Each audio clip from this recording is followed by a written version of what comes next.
Hello good morning.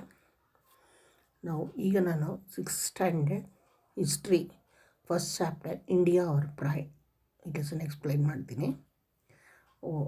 Welcome everybody. First come to the point. ಈಗ India our pride. So, introduction to the chapter. One of the necessary dimensions of education is to develop an awareness in the student. Such awareness creates a sense of pride, respect of one's country and promotes emotional integration. So, ಈ ಚಾಪ್ಟರ್ನ ಯಾಕೆ ಹಾಕಿದೆ ಅಂದರೆ we should know some about our country, India, and we should be proud of our country. And it promotes emotional integration also. ಅದು ನಮ್ಮ ಒಂದು ಐಕ್ಯತೆಯನ್ನು ಕಾಪಾಡುತ್ತೆ. ಆಮೇಲೆ ನಮ್ಮ ಒಂದು ದೇಶದ ನಾವು ಹೆಮ್ಮೆ ಪಡಬೇಕು. ನಮ್ಮ ದೇಶದ ಬಗ್ಗೆ ತಿಳ್ಕೊಂಡು ನಮ್ಮ ದೇಶದ ಬಗ್ಗೆ ನಾವು ಹೆಮ್ಮೆ ಪಡೋ ಒಂದು ಅವಕಾಶವನ್ನು ಈ ಒಂದು ಚಾಪ್ಟರ್ ನಮಗೆ ಕೊಡಿಸುತ್ತೆ. ಈ lesson this chapter introduce the achievements of Indians and the values that they stood for. Indians ಏನೆಲ್ಲ ಅಚೀವ್ ಮಾಡಿದ್ರು, ನಮ್ಮ ಇಂಡಿಯಾದಲ್ಲಿರ್ತಕ್ಕಂಥ ಇಂಡಿಯನ್ಸು ಎಷ್ಟೋ ಜನ ಅನ್ನೋದನ್ನು ಅವ್ರೇನು ಕಾಂಟ್ರಿಬ್ಯೂಷನ್ ಕೊಟ್ಟರು ಅನ್ನೋದು ಈ ಪಾಠದಲ್ಲಿ ನಮಗೆ ಗೊತ್ತಾಗತ್ತೆ, ತಿಳಿಯುತ್ತೆ. ಸೊ ಕಾಂಪಿಟೆನ್ಸಿ ಏನೇನು ಬರುತ್ತೆ ಕಾಂಪಿಟೆನ್ಸಿಗೆ ಈ ಪಾಠದಿಂದ ಮಗುವಿಗೆ ಅಂದರೆ understanding how the modern Europe scholars help the world to comprehend the glory of India. European scholars ಎಲ್ಲ ಹೇಗೆ ನಮ್ಮ ಇಂಡಿಯನ್ನ ಒಂದು ಗ್ಲೋರಿ ಆಫ್ ಇಂಡಿಯಾ ಒಂದು ವಿಕ್ಟ್ರಿನ ಹೇಗೆ ತಿಳಿಸಿದ್ರು. ಯುರೋಪಿಯನ್ ಹೆಲ್ಪ್ ದ ವರ್ಲ್ಡ್, ಪ್ರಪಂಚಕ್ಕೆ ಹೇಗೆ ಈ ಇಂಡಿಯನ್ ಗ್ಲೋರಿನ ತೋರಿಸಿದ್ರು, ಹೇಗೆ ಯಾವ ವಿಧದಲ್ಲಿ ಅನ್ನೋದು ನಾವು ಅರ್ಥ ಮಾಡ್ಕೋತೀವಿ. ಆಮೇಲೆ understanding and feeling proud about the achievements of in the field of science and knowledge. Science ಮತ್ತು ನಾಲೆಡ್ಜ್ ಫೀಲ್ಡಲ್ಲಿ ನಮ್ಮ ಇಂಡಿಯನ್ಸ್ ಏನೇನು ಅಚೀವ್ ಮಾಡಿದ್ದಾರೆ ಅನ್ನೋದು ತಿಳ್ಕೊಂಡು ಹೆಮ್ಮೆ ಒಂದು ಹೆಮ್ಮೆಯಾಗತಕ್ಕಂಥ ಒಂದು ಭಾವನೆ ಉಂಟಾಗುತ್ತೆ, ಅರ್ಥ ಮಾಡ್ಕೋತೀವಿ ನಾವು. ಇದು ನಮ್ಮ ಒಂದು ದೇಶದ ಸೈನ್ಸ್ ಮತ್ತು ನಾಲೆಡ್ಜಲ್ಲಿ ಆಗಿರ್ತಕ್ಕಂಥ achievements. Comprehending the eternal values that Indians gifting to mankind and how they are relevant in modern times. Indians mankind ಮನುಷ್ಯತ್ವ ಹೇಗೆ ಅವರು ಇಟರ್ನಲ್ ವ್ಯಾಲ್ಯೂಸ್ ಎಲ್ಲ ಹೇಗೆ ಅವರು ಸಂಪಾದನೆ ಮಾಡಿದ್ದಾರೆ, ಹೇಗೆ ಅವ್ರು ಕೊಟ್ಟಿದ್ದಾರೆ ಇಂಥ ಮಾಡರ್ನ್ ಟೈಮ್ಸಲ್ಲಿ ಅನ್ನೋದನ್ನು ನಾವು ಅರ್ಥ ಮಾಡ್ಕೋತೀವಿ. Entry to the chapter. ಈಗ ಚಾಪ್ಟರ್ ಹೋಗೋಣ. ಸತೀಶ್ ಹೇಳ್ತಾನೆ, madam why should we be proud of our country. ನಮ್ಮ ದೇಶದ ಬಗ್ಗೆ ನಾವು ಯಾಕೆ ಹೆಮ್ಮೆ ಪಡಬೇಕು? ಟೀಚರ್ ಹೇಳ್ತಾರೆ, my dear children, have you not heard the line ಜನನಿ ಜನ್ಮಭೂಮಿಶ್ಚ ಸ್ವರ್ಗದಪಿ ಗರಿಯಾಸಿ. ಇದನ್ನು ಕೇಳಿದ್ದೀರಲ್ವ? Do you know its meaning? ಅರ್ಥ ಏನು? Mother and the motherland are the superior. ತಾಯಿ ಮತ್ತು ಮಾತೃಭೂಮಿ ಎರಡೂ ಟು ದ ಹೆವೆನ್. ಅದು ತಾಯಿ ಮತ್ತು ಮಾತೃಭೂಮಿ ಎರಡೂ ತುಂಬ ಸ್ವರ್ಗಕ್ಕಿಂತ ಮೇಲಾದದ್ದು, ಸುಪೀರಿಯರ್ ಅದಕ್ಕಿಂತ. Man who has a nomad in early days of his life on the earth gradually began to settle at convenient places. ಪ್ರಾಚೀನ ಇರ್ತಕ್ಕಂಥ ಆದಿಮಾನವರು ಎಲ್ಲೋ ಒಂದು ಫಾರೆಸ್ಟಲ್ಲಿ ಇದ್ದವ್ರು ಕೊನೆಯಲ್ಲಿ ಬರ್ತಾ ತಮಗೆ ಒಂದು ಕನ್ವೀನಿಯೆಂಟ್ ಆಗಿರ್ತಕ್ಕಂಥ ಪ್ಲೇಸಲ್ಲಿ ಬಂದು ಸೆಟ್ಲ್ ಆಗೋಕ್ಕೆ ಶುರು ಆದರು. This was the beginning of village life. ಮೊದಲು ಶುರು ಆಗಿದ್ದಲ್ಲಿ ಲೈಫ್ ಸೆಟ್ಲ್ ಮಾಡ್ಕೊಳ್ಳೋದವರು ವಿಲೇಜಿಂದ ಲೈಫ್ ಶುರು ಆಯಿತು. As he continue to live at a particular place, he perhaps developed a sense of attachment to his village. ಆ ವಿಲೇಜಲ್ಲಿ ಇರ್ತಾ ಅವನು ಆ ಒಂದು ಸಂಬಂಧವನ್ನು ಬೆಳೆಸ್ಕೊಂಡ, ವಿಲೇಜಿಗೆ ಅಟ್ಯಾಚ್ಮೆಂಟನ್ನು ಬೆಳೆಸ್ಕೊಂಡ್ರು. Perhaps he considered the protection of his land was his ಆಮೇಲೆ ಆ ವಿಲೇಜಲ್ಲಿ ಇದ್ದವ್ರು ಏನು ಅರ್ಥ ಮಾಡ್ಕೊಂಡ್ರು, ಅವನು ತಮ್ಮಲ್ಲಿರ್ತಕ್ಕಂಥ ಒಂದು ಪ್ರಾಪರ್ಟಿ, ಯಾವುದೋ ಭೂಮಿ ಉಳ್ತಾರ ಏನೋ ಫಾರ್ಮರ್ಸ್ ಅಲ್ವಾ ವಿಲೇಜಲ್ಲಿ, ಅವರಿರ್ತಕ್ಕಂಥ ಒಂದು ಲ್ಯಾಂಡ್, ಆ ಭೂಮಿ ಅದು ನಮಗೆ ಅದು ಪ್ರೊಟೆಕ್ಷನ್ ಇದ್ದಂಗೆ. ನಮಗೆ ಅದನ್ನು ಅದು ನಮ್ಮನ್ನು ಪ್ರೊಟೆಕ್ಟ್ ಮಾಡ್ತೇವೆ, ನಾವು ಅದನ್ನು ಪ್ರೊಟೆಕ್ಟ್ ಮಾಡೋದು ಅದು ನಮ್ಮ ಒಂದು duty. Protection of his land, ಅವನ ಒಂದು ಭೂಮಿಯನ್ನು ಕಾಪಾಡೋದು ನಮ್ಮ ಒಂದು ಡ್ಯೂಟಿ ಅಂತ ಅರ್ಥ ಮಾಡಿಕೊಂಡ್ರು. As time pass villages came together to form a kingdom. ಆಮೇಲೆ ಬರ್ತಾ ವಿಲೇಜಸ್ ಸೇರಿ ಕಿಂಗ್ಡಮ್ ಆಯಿತು. ಚಿಕ್ಕದು ದೊಡ್ಡದು ಯಾವುದಾದ್ರೂ ಸರಿ, ಎರಡು ಕಿಂಗ್ಡಮ್ಸ್ ಎಲ್ಲ ಸೇರಿ ಆಮೇಲೆ ಎಂಪೈರ್ಸ್ ಆದರು. ಪ್ಯಾಟ್ರಿಯಟಿಸಮ್ ಅಂದರೆ ಮಾತೃತ್ವ ದೇಶಭಕ್ತಿ ಅದು ಶುರುವಾಯಿತು, ಮೂಡಕ್ಕೆ ಶುರುವಾಯಿತು. Worship of the country was elevated the level of ನಮ್ಮ ದೇಶನ ನಾವು ವರ್ಷಿಪ್ ಮಾಡೋದು ಅದು it is equal two level of worship of god. ದೇವ್ರನ್ನ ಹೆಂಗೆ ಪೂಜಿಸ್ತೀವಿ ಅದಕ್ಕೆ ಸಮಾನ ನಮ್ಮ ಮಾತೃಭೂಮಿ, ನಮ್ಮ ಒಂದು ಭೂಮಿಯನ್ನು ನಾವು ಪೂಜಿಸುವುದು, ರೆಸ್ಪೆಕ್ಟ್ ಮಾಡೋದೆಲ್ಲ ಅದಕ್ಕೆ ಸಮಾನ ಅಂಥದ್ದು, ಸಮಾನವಾದದ್ದು. Once land became the motherland. ಅದೇ ನಾವಿರ್ತಕ್ಕಂಥ ಲ್ಯಾಂಡ್ ಏನಾಯಿತು ಅದೇ ಮದರ್ ಲ್ಯಾಂಡ್, ಮಾತೃಭೂಮಿ, ಮಾತೃ ದೇಶ, ತಾಯಿನಾಡು. ವೆನ್ ವಿ ಅಂಡರ್ಸ್ಟ್ಯಾಂಡ್ ಅದು ನಮ್ಮ Bharat, mother land Bharat. When we understand the past glory of our land, is it not natural for us to feel proud of our land, mother land? ನಾವು ಈ ನಮ್ಮ ದೇಶದ ಬಗ್ಗೆ ಹಳೆಯ ಕಾಲದ್ದೆಲ್ಲ ತಿಳ್ಕೊಂಡಾಗ ಕೊನೆಯಲ್ಲಿ ಎಂಥ ಗ್ಲೋರಿ, ಎಂಥ ವಿಕ್ಟರಿ ನಮ್ಮಲ್ಲೊಂದು ಮಾತೃಭೂಮಿ ಪಡೆದಿತ್ತು ಅಂತ ತಿಳ್ಕೊಂಡಾಗ ನಮಗೆಲ್ಲ ಹೆಮ್ಮೆ ಆಗೋದು ಸಹಜ. ಓಕೆ, ನೆಕ್ಸ್ಟ್ ಈಗ ಭಾರತಖಂಡ, ಹಿಂದೂಸ್ತಾನ್. ಭರತಖಂಡ ಅಂತ ಕರಿತಾ ಇತ್ತು, ಹಿಂದೂಸ್ತಾನ್ ಅಂತ ಕರೆಯೋರು, ಇಂಡಿಯಾ ಅಂತ ಆಮೇಲೆ ಹೆಸರಾಯಿತು. From variation names hour country was called Jambudvipa. ಮೊದಲು ನಮ್ಮ ಒಂದು ದೇಶವನ್ನು ಜಂಬೂದ್ವೀಪ ಅಂತ ಇದ್ದರು, ಆಮೇಲೆ ಭರತಖಂಡ ಅಂತ ಹೇಳಕ್ಕೆ ಶುರು ಮಾಡಿದ್ರು, ಆಮೇಲೆ ಭರತ ವರ್ಷ ಅಂತ ಒಂದೊಂದಾಗಿ ಹೇಳಕ್ಕೆ ಶುರು ಮಾಡಿದ್ರು. There are many stories which state why our country was called Bharat. ನಮ್ಮ ದೇಶವನ್ನು ಭಾರತ ಅಂತ ಕರೆಯೋದಕ್ಕೆ ಕಾರಣ ಏನು ಅಂತ ಅನೇಕ ಕಥೆಗಳಿವೆ ಅದಕ್ಕೆ ಹೊಂದ್ಕೊಂಡಿರೋ ಅಂಥದ್ದು. One account states that since Bharata the brave son of emperor Dushyanta Shakuntala ruled here, the land was called Bharata. ಅದರಲ್ಲಿ ಒಂದು ಕತೆ ಏನು ಹೇಳುತ್ತೆ ಅಂದರೆ, ದುಷ್ಯಂತ ಮತ್ತು ಶಕುಂತಲಾ ಅವರ ಮಗನಾದ ಭರತ ನಮ್ಮ ದೇಶವನ್ನು ಆಳಿದ್ರಿಂದ ಅದಕ್ಕೆ ಭಾರತ ಅಂತ ಹೆಸರು ಬಂತು ಅಂತ ಒಂದು ಇತಿಹಾಸ ಇದೆ.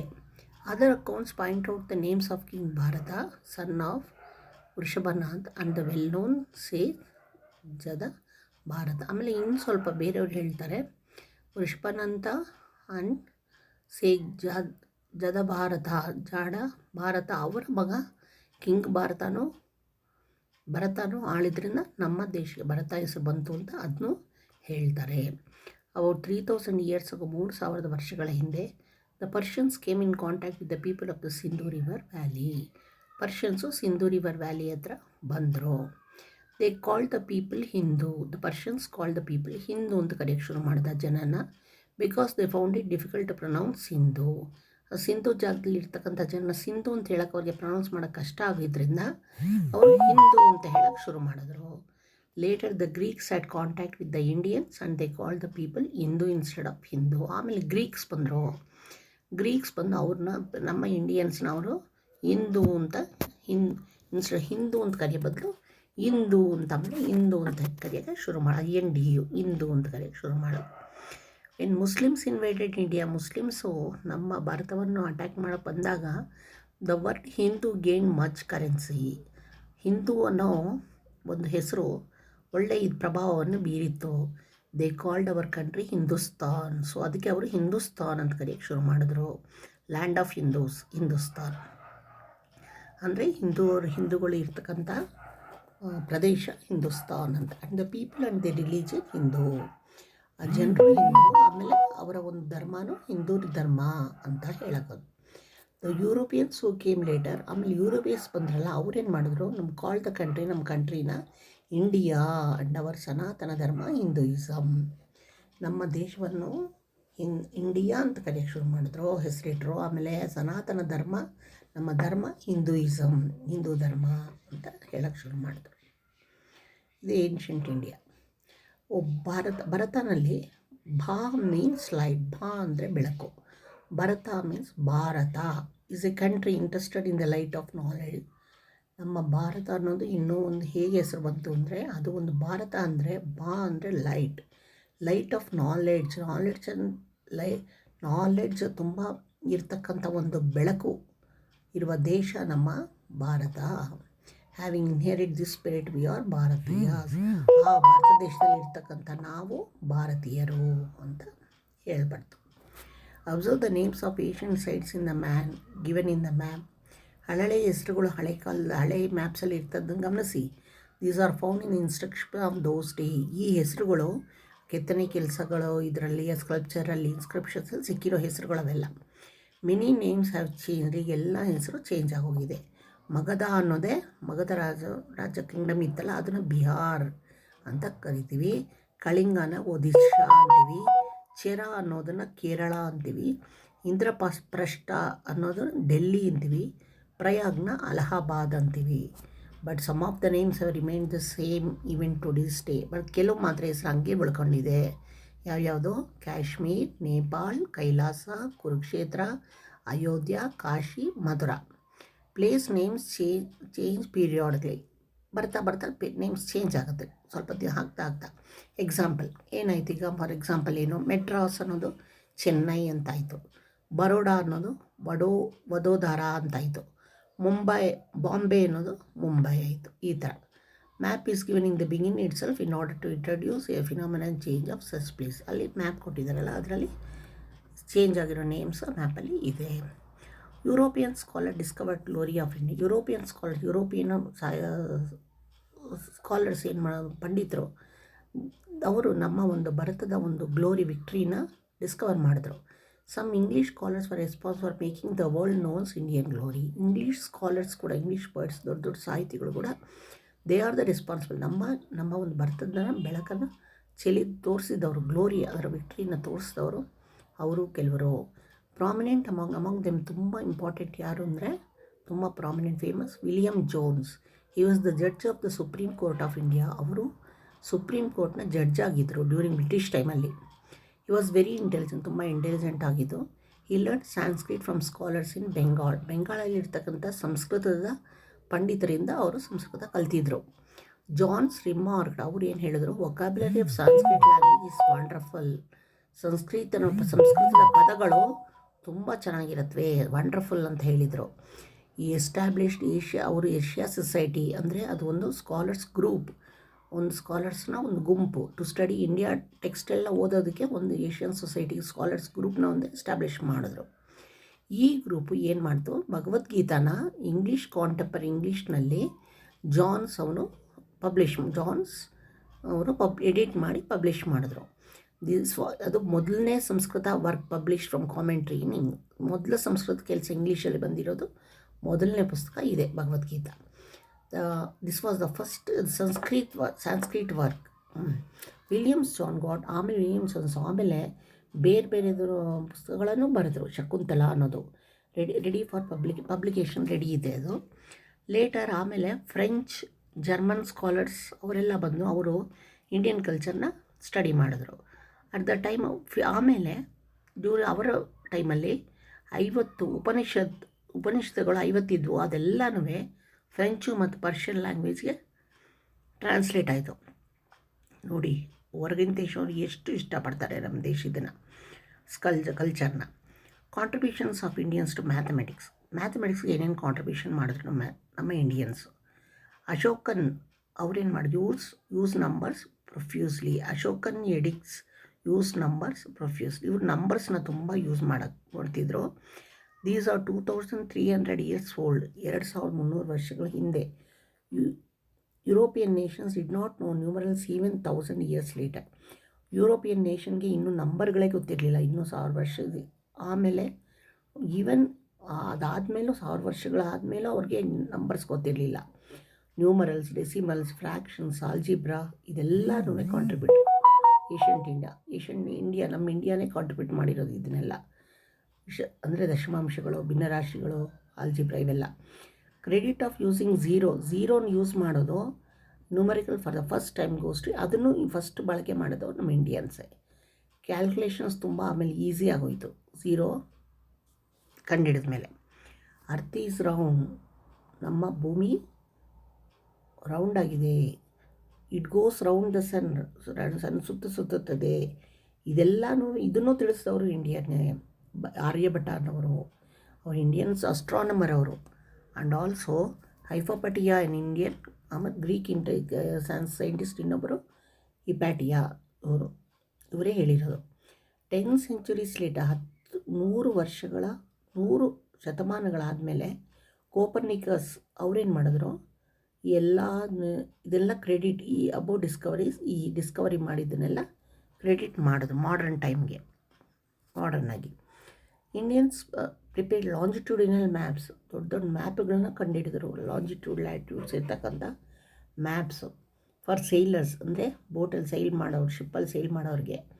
ಉಜ್ಜಯಿನಿ ಊರಲ್ಲಿ ಅದನ್ನು ಅವ್ರು ಕಂಡುಹಿಡಿದಾಗ ಮೇಲೆ ವಾಸ್ಕೋ ಡ ಗಾಮ ಏನು ಮಾಡಿದ್ರು, ಅದನ್ನು ಬಳಸ್ಕೊಂಡು ಪೋರ್ಚುಗೀಸ್ ಸೇಲರ್ ಈ ರೂಟನ್ನು ಟ್ರೇಸ್ ಮಾಡಿದ್ರು. ಸೇಲರ್ ಅವರು ವೆಸ್ಟ್ ಕೋಸ್ಟ್ ಆಫ್ ಇಂಡಿಯಾ ರೂಟ್ನ, ವೆಸ್ಟ್ ಕೋಸ್ಟ್ ಆಫ್ ಇಂಡಿಯಾ ಅಂದರೆ ಪಶ್ಚಿಮದ ಕರಾವಳಿ ಪ್ರದೇಶ ಇರ್ತಕ್ಕಂಥ ಪ್ರದೇಶ ಭಾರತದಲ್ಲಿ ಇರೋದು. ಅಲ್ಲಿಗೆ ಆ ಮೂಲಕನೇ, ಆ ಪ್ರದೇಶದ ಮೂಲಕನೇ ಬರಬೇಕು. ಅಲ್ಲಿಂದ ಇಂಡಿಯಾಗೆ ಒಂದು ಸಿ ರೂಟ್ನ ಕಂಡುಹಿಡಿದು ಸಚ್ ಮ್ಯಾಪ್ಸ್ ಇನ್ 15th century. ಆ ಮ್ಯಾಪ್ನ ಯೂಸ್ ಮಾಡಿಕೊಂಡೆ ವಾಸ್ಕೋ ಡಿ ಗಾಮ ನಮ್ಮ ಸಿ ರೂಟ್ನ ಕಂಡುಹಿಡ್ತಿದ್ದು ಇಂಡಿಯಾಗೆ. ಸಮ್ ಮೋರ್ ಇಂಡಿಯನ್ ಕಾಂಟ್ರಿಬ್ಯೂಷನ್ಸ್, ಇನ್ನೂ ಏನು ಕಾಂಟ್ರಿಬ್ಯೂಷನ್ಸ್ ನಮ್ಮ ಇಂಡಿಯನ್ಸ್ ಅಂದರೆ ಪೈಥಾಗರಸ್ ಥಿಯರಮ್ ಅಂತ ಇದೆ ಮ್ಯಾಥ್ಸಲ್ಲಿ, ಬೋಧಯಾನ, ಅದನ್ನು ಅವರೇ ನಮ್ಮ ಇಂಡಿಯನ್ಸೇ ಕೊಟ್ಟಿದ್ದು.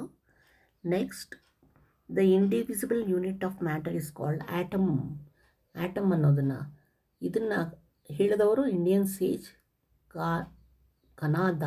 ಕನಾಲ ಅನ್ನೋರು. ಆ ಆಟಮ್ ಮೇಲೆ ಲೆಸನ್ನ ರಷ್ಯಾನಲ್ಲಿ ಸ್ಟಾರ್ಟ್ ಮಾಡಿದ್ದು ಮೆನ್ಷನ್ ಆಫ್ ಇವರೇ. ನೆಕ್ಸ್ಟ್, ಇಂಡಿಯನ್ಸ್ ಆಮೇಲೆ ಮ್ಯಾನುಫ್ಯಾಕ್ಚರ್ ಆಫ್ ಸ್ಟೀಲ್ ಮ್ಯಾನುಫ್ಯಾಕ್ಚರ್ ಮಾಡಿದ್ರು, ಕಂಡುಹಿಡಿದರು. ಆಮೇಲೆ ದೇ ಆರ್ ಬಿಲ್ಡಿಂಗ್ ಶಿಪ್ಸ್, ಅನೇಕ ಹಡಗುಗಳನ್ನು ತಯಾರು ಮಾಡೋದು ಶುರು ಮಾಡಿದ್ರು ಇಂಡಿಯನ್ಸು. ಸೂರತ್, ಗುಜರಾತದಲ್ಲಿರ್ತಕ್ಕಂಥ ಸೂರತ್ತು ತುಂಬ important place, well known place ಹಡಗು ತಯಾರಿಕೆಯಲ್ಲಿ. ಆಮೇಲೆ ಇಂಡಿಯನ್ಸು ಮಾನ್ಸೂನ್ ವಿಂಡ್ಸ್ನ ಅದು ಹೇಗೆ ಬರುತ್ತೆ ಏನು ಅದನ್ನು ಕಂಡುಹಿಡಿದ್ರು. ಇದರಿಂದ ನ್ಯಾವಿಗೇಷನ್ ಪಿಕ್ಡ್ ಸ್ಪೀಡ್, ಆಗ ಸೇಲಿಂಗ್ಸು, ಟ್ರೇಡು, ಹಡಗಲ್ಲಿ ಟ್ರೇಡ್ಸ್ ಎಲ್ಲ ಯೂರೋಪ್ಗೆ ಹೋಗೋದು ಅದೆಲ್ಲ ಸ್ವಲ್ಪ ಇನ್ಕ್ರೀಸ್ ಆಗೋಯ್ತು ಇದು ಕಂಡುಹಿಡಿದ್ಮೇಲೆ. ಏರೋನಾಟಿಕ್ಸ್, ಯೋಗ, ಸಂಸ್ಕೃತ ಇದೆಲ್ಲನೂ ನಮ್ಮ ಇಂಡಿಯನ್ಸೇ ಅವ್ರದ್ದೇ contributions. Influence of Indian culture outside India ನಾವಿಲ್ಲಿ ಮಾಡಿದ್ವಾ, ಅದು ಔಟ್ಸೈಡ್ ಇಂಡಿಯಾಗೂ ಹೋಯಿತು. ಹೇಗೆ ಇನ್ಫ್ಲುಯೆನ್ಸ್ ಆಯಿತು, ಪ್ರಭಾವ ಬೀರಿತು. Indians are well versed in ಸೀಫೇರಿಂಗಲ್ಲಿ ತುಂಬ ಬುದ್ಧಿವಂತರವರು. But they did not occupy other territories and did not impose their political authority own. ಆದ್ರೂ ಅವರು ಬೇರೆ ಒಂದು ಜಾಗಕ್ಕೆ ಹೋಗಿ ಅಲ್ಲಿ ಕ್ಯಾಪ್ಚರ್ ಮಾಡಿ ಆ ಜಾಗವನ್ನು ತಗೊಂಡು ಇನ್ವೈಟ್ ಮಾಡೋದಾಗಲಿ, ಅಲ್ಲೋಗಿ ಆಳೋದು ಅದೆಲ್ಲ ಮಾಡಲಿಲ್ಲ. ಕಲ್ಚರಲ್ ಎಕ್ಸ್ಚೇಂಜ್ ಮಾತ್ರ, ಈ ಕಲ್ಚರ್ಸ್ ಮಾತ್ರ ಅದಾಗದೆ ನಿಧಾನವಾಗಿ ಫ್ರೀಯಾಗಿ ಎಕ್ಸ್ಚೇಂಜ್ ಆಗೋಕ್ಕೆ ಶುರುವಾಯಿತು. ಇಲ್ಲಿವರಲ್ಲಿ ಹೋದರು, ಅಲ್ಲಿವರು ಇಲ್ಲಿ ಬಂದರು, ಕಲ್ಚರ್ ಅಡಾಪ್ಟ್ ಮಾಡಿದ್ರು, ಫಾಲೋ ಮಾಡಿದ್ರು, ಹೀಗೆಲ್ಲ. ಬುದ್ಧಿಸಮ್ ಕ್ರಾಸ್ಡ್ ಬುದ್ಧಿಸಮ್ ಮಾತ್ರ ನಮ್ಮ ಇಂಡಿಯನ್ ಬಾರ್ಡ್ರಿಂದ ಹೊರಗಡೆ ಸ್ಪ್ರೆಡ್ ಆಯಿತು. ಇಲ್ಲಿಯೇ Afghanistan, Tibet, Mongolia, China, Korea, Japan ಎಲ್ಲ ಕಡೆಗೂ ಹೋಯಿತು. ಶ್ರೀಲಂಕಾಗೂ ಹೋಯಿತು. ಟಾಲೆಸ್ಟ್ ಐಡಲ್ ಬುದ್ಧನ ಪ್ರತಿಮೆ ಇನ್ ಬಮ್ಯಾಮ್ ಇನ್ ಆಫ್ಘನಿಸ್ತಾನಲ್ಲಿ ಇದೆ. ಅವ್ರು ನಾಟ್ ಸರ್ಪ್ರೈಸ್ ಬೈ ನೋಯಿಂಗ್, ಇದೆಲ್ಲ ಕೇಳಿ ನಿಮಗೆಲ್ಲ ಆಶ್ಚರ್ಯ ಆಗಲ್ವಾ? ಬುದ್ಧ ಶ್ರೀಲಂಕಾದಲ್ಲಿರ್ತಕ್ಕಂಥ ಬುದ್ಧ, ಅಲ್ಲಿ ಚಿತ್ರ. ಇದು ಬುದ್ಧಿಸ್ಟ್ ಟೆಂಪಲ್ ನೋಡಿ, ಬೊರಾಬುದೂರ್ ಹೆಂಗಿದೆ temple. Buddhism and Hindu cultures ಎಲ್ಲ ಏಷ್ಯಾ, ನಮ್ಮ ಇಂಡಿಯಾ ಒಂದೆಲ್ಲ, ಏಷ್ಯಾ ಎಲ್ಲ ಪಾರ್ಟ್ಗಳಿಗೂ ಹಬ್ಬದು. ಬಿಗ್ ಹಿಂದೂ ಟೆಂಪಲ್, ದೊಡ್ಡ ಹಿಂದೂ ಟೆಂಪಲ್ಲು ಎಲ್ಲಿ, ಅಂಗೋಕಾರ್ ವಾಟ್ ಇನ್ ಕಂಬೋಡಿಯಾ, ಅಲ್ಲಿ ಬಿಲ್ಡ್ ಮಾಡಿದ್ರು. ತುಂಬ ಆರ್ಕಿಟೆಕ್ಚರ್ಗೆ ತುಂಬ ಹೆಸರುವಾಸಿ ಅದು, ಕಲೆಗೆ, ಸಾಹಿತ್ಯಕ್ಕೆ. ನೋಡಿ ಹಿಂದೂ ಟೆಂಪಲ್ ಹೆಂಗಿದೆ, ಅಂಗೋರ್ ವಾಟ್ ಕಂಬೋಡಿಯಾ ಹೇಳಿದ್ನಲ್ಲ ಅದು ಟೆಂಪಲ್ ನೋಡಿ, ಒಳ್ಳೆಯ ದೊಡ್ಡ ಬಿಲ್ಡಿಂಗ್ ಹೆಂಗಿದೆ. Java was the biggest Java ಅನ್ನೋದು ತುಂಬ ದೊಡ್ಡ ಬುದ್ಧಿಸ್ಟ್ ಟೆಂಪಲ್, ಅದು ಬೊರಾಬುದಲ್ಲಿ, ಅದೂ ತುಂಬ famous Buddhist temple. Indian culture south east ಏಷ್ಯಾನಲ್ಲಿ ಏನಾಯಿತು, ಅಲ್ಲೂ ಶುರುವಾಯಿತು. ಕಲ್ಚರ್ ಆಫ್ ದ ಪೀಪಲ್ ಹತ್ತತ್ರ ನಿಯರ್ಲಿ 9 ಸೆಂಚುರೀಸ್ ತನಕ, 9 ಶತಮಾನದ ತನಕ ಹರಡ್ಸ್ಕೊಳ್ಬಿಡ್ತು ಚೆನ್ನಾಗಿ. ಆಮೇಲೆ ಸ್ಯಾನ್ಸ್ಕ್ರಿಟ್ ತುಂಬ ಅಫಿಷಿಯಲ್ ಲ್ಯಾಂಗ್ವೇಜ್ ಸ್ಯಾನ್ಸ್ಕ್ರಿಟ್ ಆಗೋಯ್ತು ಎಲ್ಲ ತುಂಬ ಕಂಟ್ರೀಸಲ್ಲಿ. ನಮ್ಮಿಂದ ಹರಡ್ಕೊಂಡು ಸಂಸ್ಕೃತನೇ ಒಂದು ಅಫಿಷಿಯಲ್ ಲ್ಯಾಂಗ್ವೇಜ್ ಇಟ್ಕೊಂಡ್ಬಿಟ್ರು. ರಾಮಾಯಣ, ಮಹಾಭಾರತ ಎಲ್ಲ ಥೀಮ್ಸ್, ಡ್ಯಾನ್ಸ್, ಡ್ರಾಮಾ, ಮ್ಯೂಸಿಕ್ ಎಲ್ಲ ಕಾಂಟ್ರಿಬ್ಯೂಷನ್ ನಮ್ಮ ಇಂಡಿಯನ್ಸೇ. ಇವನ್ ಟು ದಿಸ್ ಡೇ ಇದೆಲ್ಲ ಇನ್ನೂ ಈವರೆಗೂ ಇದೆ. ಅದು ಸಮ್ ಎಟರ್ನಲ್ ವ್ಯಾಲ್ಯೂ ನಮ್ಮ ಇನ್ನೂ ಸ್ವಲ್ಪ ವ್ಯಾಲ್ಯೂಸ್ ನಮ್ಮ ಇಂಡಿಯಾ ನಮ್ಮ ಮದರ್ಲ್ಯಾಂಡ್. ಆಚಾರ್ಯ ದೇವೋಭವ ಅಂದರೆ education was not A matter of business. ಆ ಟೈಮಲ್ಲಿ ಎಜುಕೇಷನ್ನ ಬಿಸ್ನೆಸ್ ಥರ ಮಾಡ್ಕೊಂಡಿರಲಿಲ್ಲ. ಏಷ್ಯಂಟ್ ಇಂಡಿಯಾ ಕಲ್ಚರಲ್ಲಿ ಅವ್ರು ಹೇಗೆ ಟೀಚ್ ಮಾಡ್ತಿದ್ರು ಅಂದರೆ ದ ವ್ಯಾಲ್ಯೂಸ್ ಟೀಚರ್ ಮಕ್ಕಳಿಗೆ ಹೇಗೆ ಹೇಳ್ಕೊಡ್ತಾ ಇದ್ರು ಅಂದರೆ 3000 ಇಯರ್ಸ್ ಆಗೋ ರಿಲೆವೆಂಟ್ ಫಾರ್ ಆಲ್. ಏನು ಎಲ್ಲರಿಗೂ ಒಂದೇ ಏನು ಹೇಳೋರು, ಟೆಲ್ ದ ಟ್ರೂ. ಮೊದಲು ಅವ್ರು ಹೇಳ್ಕೊಡ್ತಾ ಇದ್ದಿದ್ದು ಸ್ಕೂಲಲ್ಲಿ ಟೆಲ್ ದ ಟ್ರೂ, ಸತ್ಯವನ್ನು ಹೇಳೋ, ಬಿ ರೇಟಿಯಸ್, ಕರೆಕ್ಟಾಗಿ ನಡ್ಕೋ, ಡೋಂಟ್ ಬಿ ಕಂಪ್ಲೇಸೆಂಟ್ ಇನ್ ಲರ್ನಿಂಗಲ್ಲಿ ಬರೀ ಕಂಪ್ಲೇಂಟ್ ಮಾಡಿಕೊಂಡು ಇಲ್ಲಿದಲ್ಲಿ ಹೇಳ್ಕೊಂಡು ಕಲಿಯೋದು ಬೇಡ. ಡೋಂಟ್ ಬಿ ಅರಗೆಂಟ್ ಆಗಿರೋದು, ತುಂಬ ಇದಾಗಿರೋ ಹೊರಟ ಬೇಡ. ಕನ್ಸಿಡರ್ ತಾಯಿ, ತಂದೆ, ಗುರು, ಆಮೇಲೆ ಒಂದು ಅತಿಥಿ, ಅವರೆಲ್ಲರೂ ದೇವ್ರ ಸಮಾನರಂತ ನೆನ್ಕೋಬೇಕು. ದೇವ್ರ ಸಮಾನ, ಇದನ್ನು ಈ ವ್ಯಾಲ್ಯೂಸ್ನ ಮೊದಲಲ್ಲೇ ಟೀಚ್ ಮಾಡಿದ್ರು ಮೊದಲು ಅವಾಗ ಸ್ಕೂಲ್ ನಮ್ಮ ಇಂಡಿಯಾನ ಬಿಫೋರ್ ಅಷ್ಟು ಇಮೇಲೆ. Next non violence and ahimsa, human effort, ಮನುಷ್ಯನ ಎಫರ್ಟ್ ಹಾಕೋದು. Indians are the best votaries of ಅವರು ಇಂಡಿಯನ್ಸ್ ತುಂಬ ನಾನ್ ವೈಲೆನ್ಸ್, ಜಾಸ್ತಿ ವೈಲೆನ್ಸ್ ಕಾದಾಡಲ್ಲ, ಜಗಳ ಅದಿಲ್ಲ. But they never disregarded man's effort. ಮನುಷ್ಯನ ಒಂದು ತಾಕತ್ತನ್ನು ಅವರು ಡಿಸ್ರಿಗಾರ್ಡ್ ಮಾಡಲಿಲ್ಲ. ಡಿಸ್ರಿಗಾರ್ಡ್ ಅಂದರೆ ಅಲ್ಲಗಳಿಲ್ಲ. ಡೋಂಟ್ ಬಿ ಎ ಕವರ್ಡ್ ಅಂದರೆ ಡೋಂಟ್ ಬಿ ಎ ಕವರ್ಡ್, ಏನು ಹೆದರ್ಕೊಂಡಿರೋ ಥರ ಇರಬೇಡ, ಕವರ್ಡ್ ಇರಬೇಡ. ಫೇಸ್ ದ ಅಡ್ವೈಸರಿ, ಫೇಸ್ ಮಾಡೋಕ್ಕೆ ಬಂದಿರೋದನ್ನು. Fight him if necessary. ನೀವು ಫೈಟ್ ಮಾಡಬೇಕು ಆ ಟೈಮಲ್ಲಿ, ಆ ಸಿಚುವೇಶನ್ ಬಂದಂದರೆ ಫೈಟ್ ಮಾಡಿ. Die in pursuit of the cause you stand for.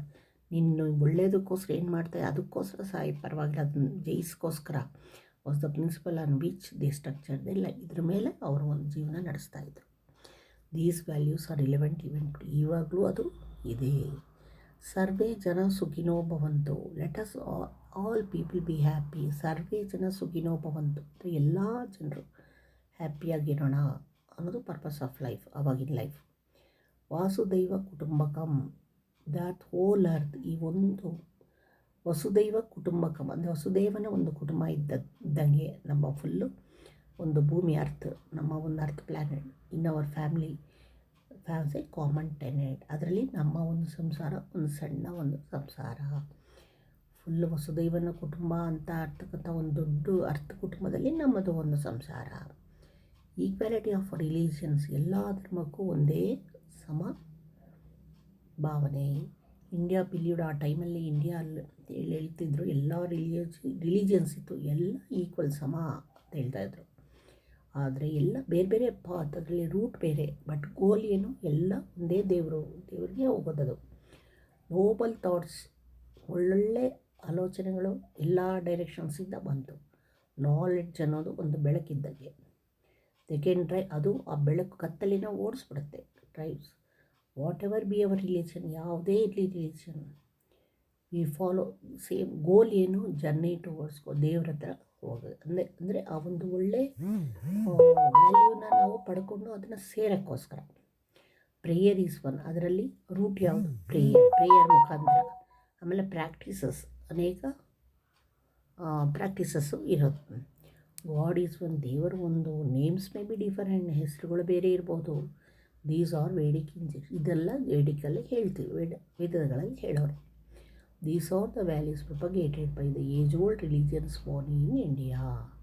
ನಮ್ಮ ಒಂದು ಭಾರತ ದೇಶದಲ್ಲಿ ಧರ್ಮದಲ್ಲಿ ಹೇಳ್ತಕ್ಕಂಥದ್ದು ಈ ಎಲ್ಲನೂ ನೋಡಿ. ನ್ಯೂ ವರ್ಡ್ಸ್, ಹೊಸ ಪದಗಳೇನು, mother god, divine from mother god ಅಂದರೆ ನಮ್ಮ ಮದರ್ಲಿಹುಡ್, ತಾಯಿ ಥರ ನಮ್ಮ ಮಾತೃಭೂಮಿ ಮದರ್ ಗಾಡ್. ಭರತ ವರ್ಷ ಅಂದರೆ ಏಷ್ಯನ್ ಬಿಲೀವ್, ಆವಾಗ India one of the 7 parts of survey. ನಮ್ಮ ಒಂದು ಅರ್ತ್ ಪ್ಲ್ಯಾನೆಟಲ್ಲಿ 7 ಭಾಗದಲ್ಲಿ ಇದೊಂದು ಭಾಗ, ಅದನ್ನು ಸಪ್ತದ್ವೀಪ ವಸುಂಧರ ಅಂತ ಕರೆಯೋದು ಭರತ ವರ್ಷನ. ಅದೇ ಇಂಡಿಯಾ, ನಮ್ಮ ಇಂಡಿಯಾನೇ 7 ಪಾರ್ಟ್ಸ್ ಆಫ್ ಭೂಮಿಯಲ್ಲಿರ್ತಕ್ಕಂಥ 7 ಭಾಗದಲ್ಲಿ ಇದೊಂದು ಭಾಗವನ್ನು ಭರತ ವರ್ಷ, ಸಪ್ತದ್ವೀಪ ವಸುಂಧರ ಅಂತ ಕರೆಯೋದು. ನೋಡಿ, ಈ ಫ್ಯಾಕ್ಟ್, ನೋ ದಿಸ್ ಫ್ಯಾಕ್ಟ್ಸ್, ಇದು ತಿಳ್ಕೊಂಡಿರಿ. ವೃಷಭನಾಥ್ ಅನ್ನೋರು first Tirthankara of the Jains, ಅಂದರೆ ತೀರ್ಥಂಕರ ಅಂತ ಕರೆಯೋರು ಜೈನ್ ಡಿಸೈಪಲ್ಸ್ನ, ಗುರುಗಳನ್ನ. ಅದರಲ್ಲಿ ಮೊದಲನೆಯವರು ವೃಷಭಂತ್ ಅಂತ. ಋಷಭನಾಥ್. ದೇರ್ ಇಸ್ ಆಮೇಲೆ ಒಂದು ಒಪಿನಿಯನ್ ಇತ್ತು ಆ ಟೈಮಲ್ಲಿ. ಭರತ ಅಂದರೆ ಅದನ್ನು ಹೇಳಿದ್ನಲ್ಲ, ಶಕುಂತಲಾ ಮತ್ತು ದುಷ್ಯಂತನ ಮಗ ಭರತ ಆಳಿದ, ಅದಕ್ಕೋಸ್ಕರ ನಮ್ಮ ಮದರ್ಲ್ಯಾಂಡ್ಗೆ ಭಾರತ ಅಂತ ಹೆಸರು ಬಂತು ಅಂತ ಅದು ಒಂದು ಒಪಿನಿಯನ್ ಇತ್ತು ಅಂತ ತಿಳ್ಕೊಬೇಕು. ಬುದ್ಧಿಸ್ಟು, ಜೈನು, ಸಿಖ್ ರಿಲಿಜನ್ಸ್ ಎಲ್ಲನೂ ಆ ರಿಲಿಜನ್ಸ್ಗೆ ಬುದ್ಧಿಸಮ್, ಜೈನಿಸಮ್, ಸಿಖಿಸಮ್ ಅಂತ ಹೆಸರು ಕೊಟ್ಟಿತ್ತು. ಭರತ ಹಳೆ ಕಾಲದಲ್ಲಿ ಮೀನ್ಸ್ ಅಂದರೆ ಅದು ಇವತ್ತು ಇದೆ. ಲಾರ್ಜರ್ ಭರತ ಅಂದರೆ ದೊಡ್ಡದು. The sea at the south ಹೆಂಗಿದೆ ಅದು, ದಕ್ಷಿಣದಲ್ಲಿ ಸಮುದ್ರ, ಹಿಮಾಲಯ ಉತ್ತರದಲ್ಲಿ, ಸದರ್ನ್ ಆ್ಯಂಡ್ ನಾರ್ದರ್ನ್ ಲಿಮಿಟ್ಸ್ ಇಲ್ಲಿ ಮೇಲೆ ಹಿಮಾಲಯ ಇದೆ, ಕೆಳಗಡೆ ಸಮುದ್ರ ಇದೆ. ದ ಲ್ಯಾಂಡ್ ಸ್ಪ್ರೆಡಿಂಗ್ ಮಧ್ಯ ಇರತಕ್ಕಂಥ ಭೂಮಿ ಭಾರತ. ಪೀಪಲ್ ಅಲ್ಲಿ ಇರೋರು ನಾವೇನು ಅಂತೀವಿ, ಭಾರತೀಯಾಸ್. ಸೇಸ್ ವಿಷ್ಣು ಪುರಾಣದಲ್ಲಿ ಈ ಥರ ಹೇಳಿದೆ, ಇದು ಭಾರತ ಅಂತ. ಹಿಮಾಲಯ ಮತ್ತು ಸಮುದ್ರದ ಮಧ್ಯ ಇರತಕ್ಕಂಥ ಪ್ರದೇಶಕ್ಕೆ ಹಿಮಾಲಯ ಭಾರತದಲ್ಲಿ ವಾಸ ಮಾಡೋರು ಭಾರತೀಯರು ಅಂತ ವಿಷ್ಣು ಪುರಾಣದಲ್ಲಿ ಹೇಳಿದೆ. ಮಯಮ್ನಾರ್ ಅಂತ ಟುಡೇ ಇವತ್ತು ರೆಫರ್ ಮಾಡಿದರೆ ಅವರು ಬ್ರಹ್ಮದೇಶ ಅಂತ. Java, Sumatra and Bali which are including Indonesia were called Swarnadweepa. ಇಂಡೋನೇಷ್ಯಾದಲ್ಲಿ ಜಾವಾ, ಸುಮತ್ರಾ, ಬಾಲಿ ಅನ್ನೋರು ಬ್ರಹ್ಮದೇಶ ಇವರೆಲ್ಲ ರೆಫರ್ ಇಂಡೋನೇಷ್ಯಾದಲ್ಲಿ ಇವ್ರನ್ನೆಲ್ಲ ಸುವರ್ಣ ದ್ವೀಪ ಅಂದರೆ ಇವರಿರ್ತಕ್ಕಂಥ ದೇಶಕ್ಕೆ ಸುವರ್ಣ ದ್ವೀಪ ಅಂತ ಕರೀತಿದ್ರು. ವಿಯೆಟ್ನಾಂನ ಚಂಪಾ ಅಂತ ಕರೀತಿದ್ರು, ಕಂಬೋಡಿಯಾನ ಕಾಂಬುಚಾ ಅಂತ ಕರೀತಾಯಿದ್ರು. ಸೊ ಇದು ಈ ಪಾಠದ ಬಗ್ಗೆ ಇರ್ತಕ್ಕಂಥ ವಿಷಯ. India our pride. Okay, like ಮಾಡಿ, ಶೇರ್ ಮಾಡಿ, ಸಬ್ಸ್ಕ್ರೈಬ್ ಮಾಡಿ.